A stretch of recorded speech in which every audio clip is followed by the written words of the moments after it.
Bienvenido a este vídeo formativo de resolución de problemas de ingeniería química asistido por Aspenflow. Balance de materia con reacción química. Primera parte. Según la ecuación general de conservación vista en el vídeo de balance de materia sin reacción química, primera parte, aplicable a cualquier sistema, la entrada más menos la generación es igual a la salida más la acumulación. Sabiendo que en estado estacionario el término acumulación es igual a cero, la entrada más menos la generación debe ser igual a la salida. Para aplicar correctamente esta ecuación general debemos tener en cuenta algunos conceptos. En primer lugar, en los procesos químicos casi nunca se utilizan cantidades estequiométricas de los reactivos, por lo que debemos definir el reactivo limitante como aquel reactivo que está presente en menor cantidad estequiométrica en relación con los demás reactivos. Sería aquel reactivo que se agota primero si la reacción llega a completarse totalmente. La conversión. La conversión es la fracción de un reactivo que reacciona. Normalmente se da con respecto al reactivo limitante. Se puede expresar en peso, aunque normalmente se hace en moles. La forma de calcularlo es dividiendo el número de moles de reactivo limitante que reaccionan por el número de moles de reactivo limitante que entra. El número de moles de reactivo limitante que reacciona es igual al número de moles de reactivo limitante que entran menos el número de moles de reactivo limitante que sale. Multiplicada por 100 nos daría la conversión en tantos por ciento. Y se puede hablar de conversión por paso o conversión total. La primera aplicada al reactor y la segunda aplicada a todo el proceso. El grado de avance de una reacción. El grado de avance de una reacción es el número de moles o flujo molar que reacciona de un reactivo con coeficiente estequiométrico 1. Entre la conversión y el grado de avance de una reacción existe la relación que se expresa aquí. El grado de avance es igual a conversión por el número de moles de reactivo limitante que entra.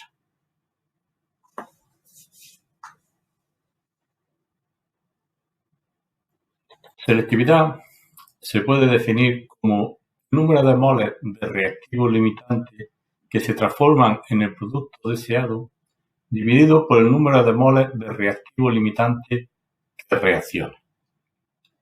Pero en otros casos, en muchos textos, la selectividad se define de otra forma. Por ejemplo, número de moles formados de producto deseado dividido por el número de moles formados de producto indeseable. En este segundo caso, la selectividad puede ser superior a la unidad, pero en el primer caso, la selectividad no puede ser superior a la unidad. El rendimiento también se puede expresar de varias formas. Como el número de moles de reactivo limitante que se transforma en el producto deseado, dividido por el número de moles de reactivo limitante que entran, o moles formados de producto deseado dividido por el número de moles que se hubieran formado si no hubiese reacciones secundarias y todo el reactivo limitante reaccionar. Según las principales definiciones expuestas anteriormente, el rendimiento sería igual a la selectividad por la conversión. Si interviene más de un producto y más de un reactivo, habrá que especificar claramente el reactivo en el que se basa el rendimiento. Para plantear los balances de materia, tenemos que considerar dos casos. Balance de materia a especies moleculares y balances de materia a especies atómicas. En el caso de los balances de materia a especies moleculares, se debe tener en cuenta los términos de generación y consumo. Por eso la expresión general para el planteamiento de estos balances es esta de aquí. En cambio, para los balances de materia, especies atómicas, dado que los átomos ni se crean ni se destruyen, la ecuación general sería esta. Lo que entra es igual a lo que sale. Cuanto al análisis de los grados de libertad, en el caso de los balances de materia para especies moleculares, los grados de libertad serían igual al número de variables desconocidas más reacciones químicas independientes, que habría que restarle los balances de materia independientes de especies moleculares y las ecuaciones específicas que relacionan las variables desconocidas. En cuanto al análisis de grado de libertad, en el segundo caso, el número de grados de libertad se obtiene restándole a las variables desconocidas los balances de materia independientes a especies atómicas, los balances de materia independientes a especies moleculares no reactivas y las ecuaciones específicas que relacionan las variables desconocidas. Dentro de los diferentes tipos de reacciones químicas, nos vamos a detener un poco hablando de las reacciones de combustión. La combustión es una reacción muy rápida de un reactivo llamado combustible con el oxígeno. Tal vez es la reacción más importante en la industria química por la producción de energía. Por razones económicas se utiliza el oxígeno del aire comburente para la reacción de combustión. La composición molar del aire a efectos de cálculo se considerará un 21% de oxígeno y un 79% de nitrógeno. Como este reactivo es gratuito, se suministrará siempre en exceso para mejorar la conversión de las reacciones.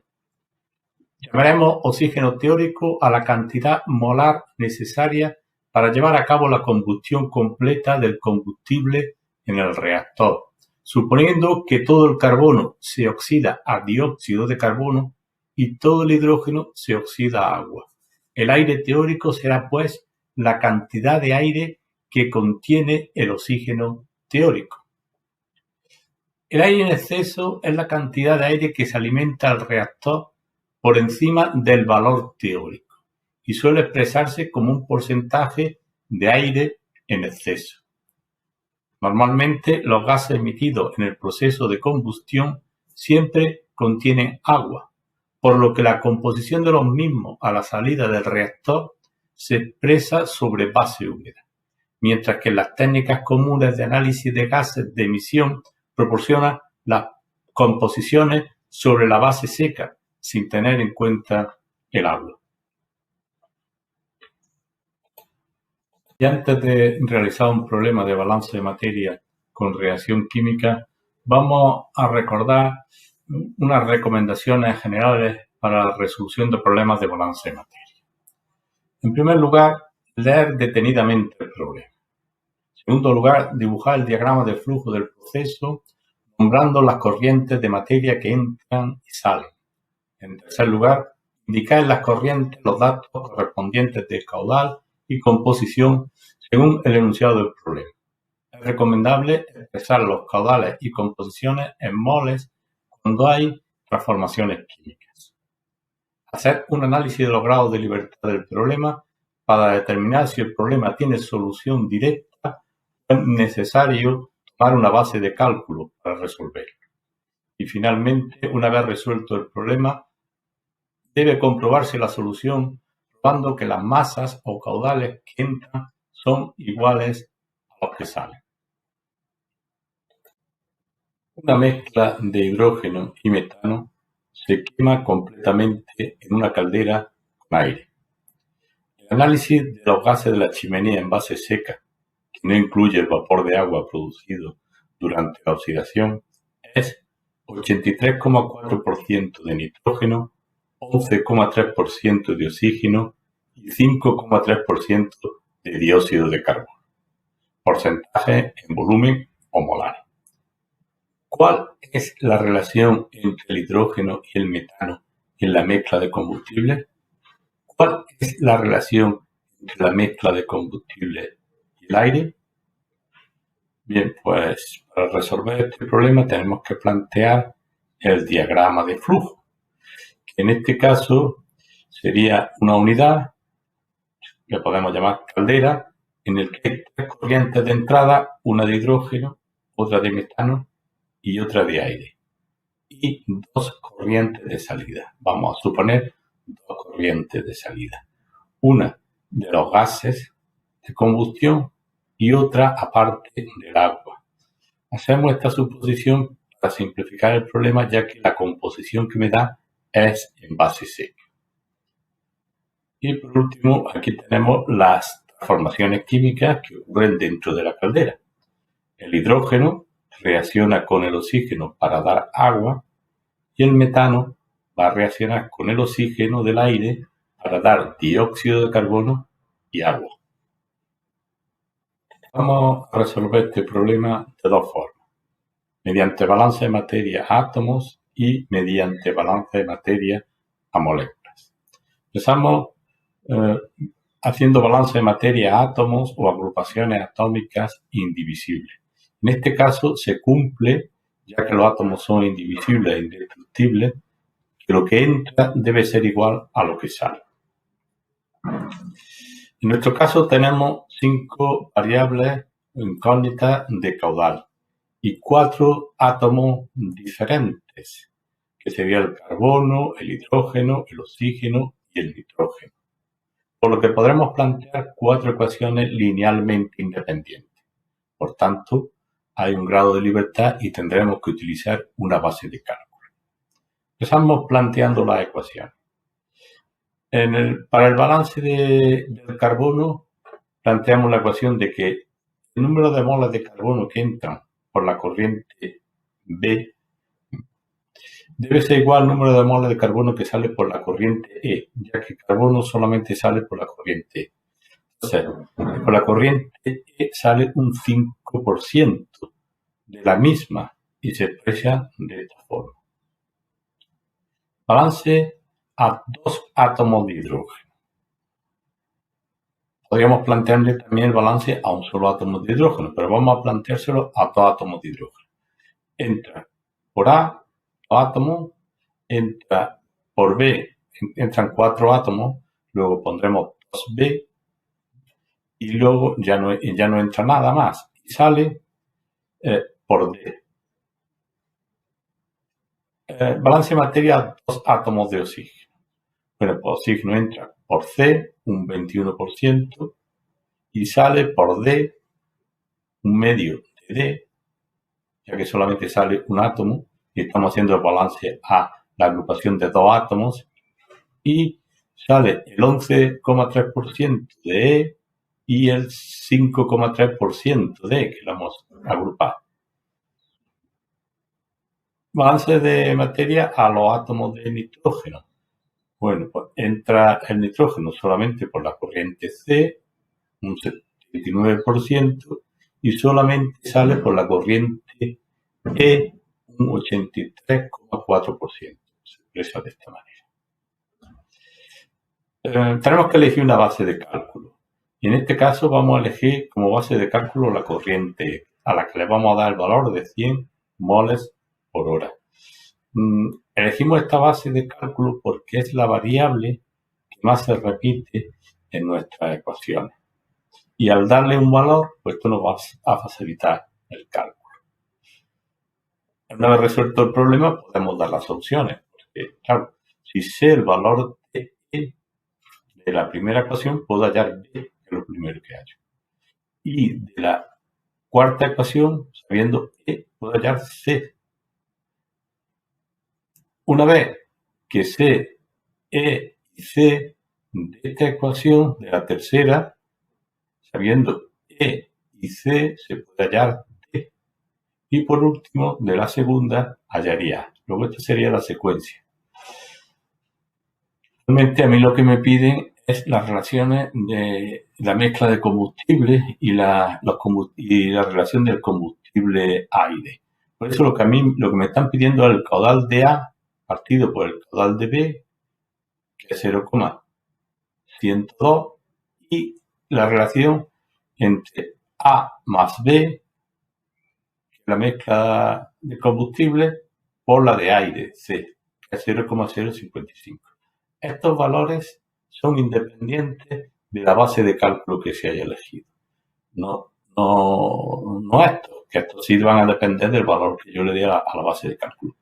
Pero estos no dependen del valor que yo le dé a la base de cálculo. Bien, pues ahora vamos a resolver el problema planteando balance de materia, molécula o compuesto. En este caso, la ecuación general sería que lo que entra menos lo que sale más o menos lo que se genera, es decir, lo que aparece o desaparece en las transformaciones químicas debe ser igual a cero. O lo que es lo mismo, lo que entra más o menos lo que se genera debe ser igual a lo que sale. En nuestro caso tenemos 5 variables o incógnitas de caudal y además tenemos 2 reacciones químicas, en total 7 incógnitas. Por otra parte, tenemos una unidad y 6 compuestos diferentes. Luego, en teoría, podríamos plantear 6 ecuaciones linealmente independientes. Pero como veremos, no todas son útiles. Solo serán 4. También disponemos de 2 relaciones específicas que corresponden a la extensión de las reacciones químicas. En este caso, la extensión es del 100% y se van a considerar reacciones irreversibles por aquello de que se dispone de oxígeno en exceso. En definitiva, tenemos un grado de libertad y deberemos de utilizar una base de cálculo. Bien, pues empezamos planteando los balances de materia. Empezamos planteando los balances de materia a la molécula de hidrógeno. Esta expresión general de aquí, de que lo que entra más o menos lo que se genera es igual a lo que sale. El hidrógeno entra por la corriente A. Toda la corriente A es de hidrógeno y reacciona, desaparece, de ahí el signo menos, mediante esta transformación química, desaparece todo el hidrógeno que entra. Luego, el planteamiento sería A menos A. No sale hidrógeno, lógicamente, por ningún sitio. Luego A menos A es igual a 0. Esta es una de las ecuaciones que no son útiles. Balance de materia al metano. Pues pasa algo parecido. La cantidad de metano que entra por la corriente B, menos la cantidad de metano que desaparece mediante esta reacción química, que desaparece todo, es igual a 0. No sale nada. Balance de materia al dióxido de carbono. Bueno, el dióxido de carbono no entra por ninguna de las 3 corrientes de entrada. 0. Aparece el dióxido de carbono mediante esta reacción química. ¿Cuántos moles de dióxido de carbono aparecen? Tantos como han reaccionado de metano, es decir, tantos como han entrado de metano por la corriente B. ¿Y cuántos salen de dióxido de carbono? El dióxido de carbono sale por la corriente E y sale un 5,3%. Se expresa de esta forma. Balance de materia al agua. Bueno, pues el agua entra 0 y aparece, por eso el signo más, en las 2 transformaciones químicas. De tal forma que aparece tantos moles de agua como moles entran de hidrógeno. Aquí está expresado. Y 2 moles de agua por cada mol de metano. Aquí se expresa en la forma 2B. Y esto es igual a lo que sale. El agua sale por la corriente D, toda la corriente D es de agua. Balance de materia al oxígeno. El oxígeno entra por la corriente C. ¿Qué cantidad entra? Pues entra el 21% de C. Se expresa así. El oxígeno es un reactivo, se consume, desaparece, y desaparece mediante las 2 reacciones químicas. De ahí el signo menos y un paréntesis. Desaparece medio mol de oxígeno por cada mol que reacciona de hidrógeno. Se expresa así, a partido por 2. Desaparecen 2 moles de oxígeno por cada mol de metano que reacciona. Se expresa así. Esto debe ser igual al oxígeno que sale, el oxígeno en exceso, que sale por la corriente, un 11,3% de se expresa así. Y por último, el balance de materia al nitrógeno. El nitrógeno entra por la corriente C. ¿Qué cantidad entra? Por 79% de C. Se expresa así. El nitrógeno no aparece ni desaparece, no interviene en las reacciones químicas. Luego, en cuanto al término de generación, sería cero. ¿Qué cantidad de nitrógeno sale? Pues sale un 83,4% de esa. Los posibles balances de materia, como se ha indicado anteriormente, solamente 4 son útiles. Y utilizando la misma base de cálculo que hemos hecho anteriormente, es decir, dando a E un valor de 100 moles hora, llegamos a la misma solución. Y siguiendo prácticamente la misma secuencia, o sea, sabiendo E, de aquí sale B, sabiendo E, de aquí sale C, sabiendo B, E y E, de aquí sale A, y finalmente de aquí sale D.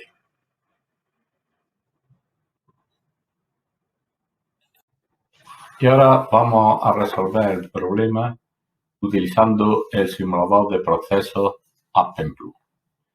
Como siempre, se inicia la simulación introduciendo los compuestos químicos, todos los compuestos químicos que intervienen en la simulación. En este caso tenemos el hidrógeno, el oxígeno, el metano, el dióxido de carbono, el agua y el nitrógeno. Posteriormente tendremos que seleccionar el modelo termodinámico. En este caso vamos a utilizar la ecuación de estado de Penrose. En el ambiente de propiedades es conveniente correr la simulación para tener los resultados disponibles y poder pasar al ambiente de simulación.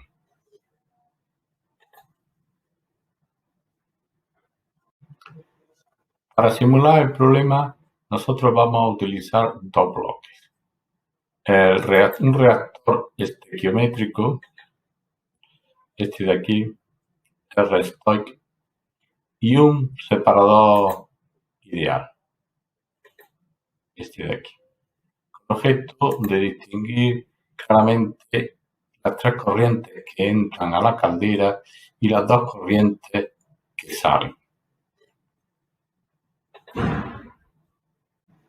En el reactor vamos a especificar una temperatura de 800 grados centígrados, que podría ser realista para una combustión, a una atmósfera, a un bar de presión, y las reacciones que van a tener lugar en el reactor hay que indicarlas. Entonces le damos al botón New y ponemos el hidrógeno que reacciona con el oxígeno para dar agua. Coeficiente estequiométrico del hidrógeno es 1, el del oxígeno es 0,5, el del agua es 1. Y luego después habrá una conversión del 100%, puesto que no nos dice nada, le ponemos 1, factor de conversión, con respecto al hidrógeno, que es el combustible. Ya tenemos definida la primera reacción. Ahora vamos a definir la segunda reacción, que es la de combustión del metano, que reacciona con el oxígeno para dar dióxido de carbono y agua. Entonces los coeficientes estequiométricos son 1 para el metano, 2 para el oxígeno, 1 para el dióxido de carbono y 2 para el agua. Y también le vamos a poner una conversión, de conversión 1, 100% con respecto al metano. Bien, pues ya tenemos completado el bloque del reactor.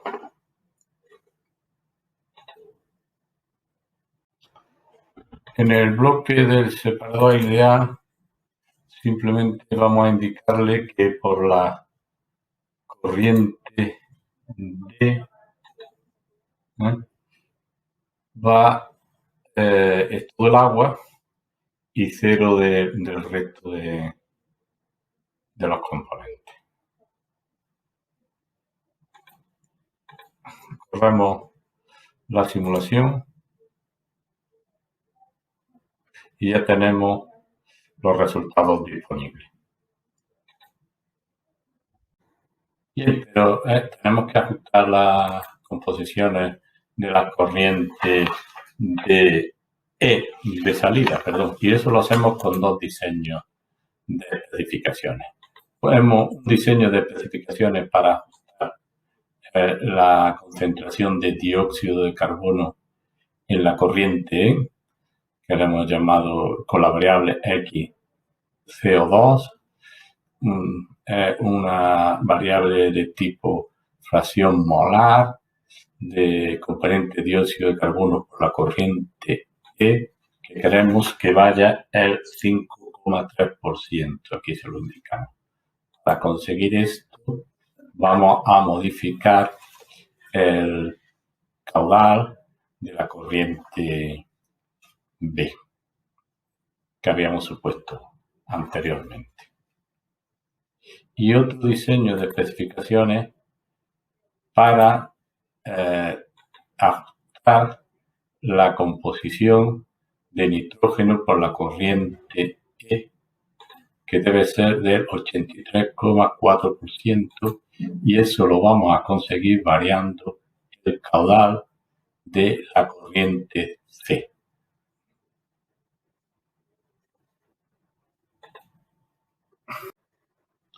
Pues entonces vamos a ver los resultados.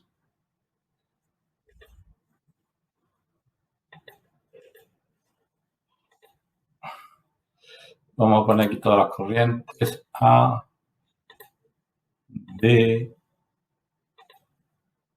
C, D y E. Y vamos a ver los flujos molares aquí y la composición. Vamos a centrar esto. Entonces vamos a ver la corriente A solamente iba hidrógeno. Vamos a hacer una comprobación en la corriente B metano, en la C el aire, en la D solamente va agua y luego en la corriente E va la composición que se dice en el enunciado del problema. Bueno, pues entonces podemos comprobar que efectivamente que los resultados coinciden con los obtenidos manualmente. Finalmente, aquí tenemos la comparación de las soluciones obtenidas manualmente con las soluciones obtenidas mediante el simulador de procesos. Muchas gracias por vuestra atención. Nos vemos en el próximo vídeo